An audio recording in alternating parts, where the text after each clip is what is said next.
Thanks to Melissa Bell there. We are joined again by Chief European Economist at Jefferies, Mohit Kumar. Thanks for coming back with us. You just heard Melissa there. I mean, how can Europe best adapt to this changing climate? Because research suggests it is likely to be most affected.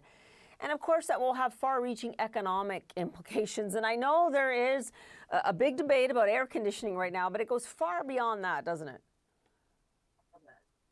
It goes far beyond that. It is very unfortunate. And what we are seeing is fires used to be much down south in Europe, where temperatures did reach 40 degrees. But now it's happening close to Paris. And like you said, there is a third heat wave coming. I think what we need to realize, one, of course, that climate change is real and governments need to focus on it. But secondly, the government policies need to adapt as well in terms of cooling. It's not just air conditioning, but cooling of the cities.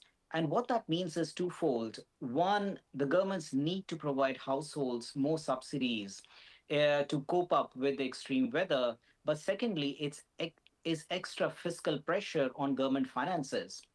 And that comes at a point where there is just not enough room for a lot of European countries to give that fiscal stimulus.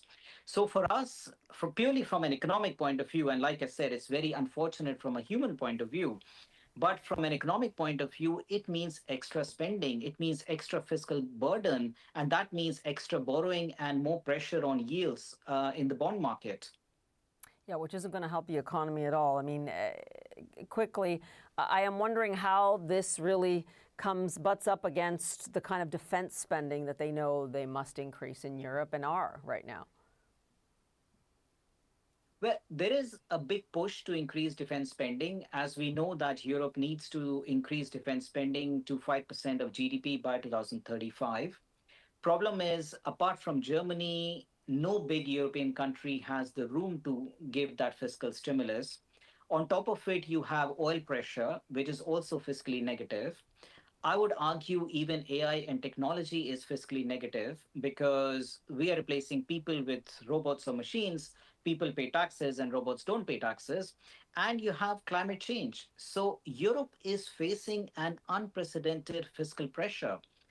That comes at a point then when we have aging demographics. So I think European countries really need to rethink their fiscal stance here. Yeah, and you wonder what the solution is going to be there in the coming years, because there isn't anyone that seems to be speaking the kind of truth that you just laid out there to the actual electorate in so many European countries. Mohit Kumar, we will leave it there for now, but we'll have you back. Appreciate it.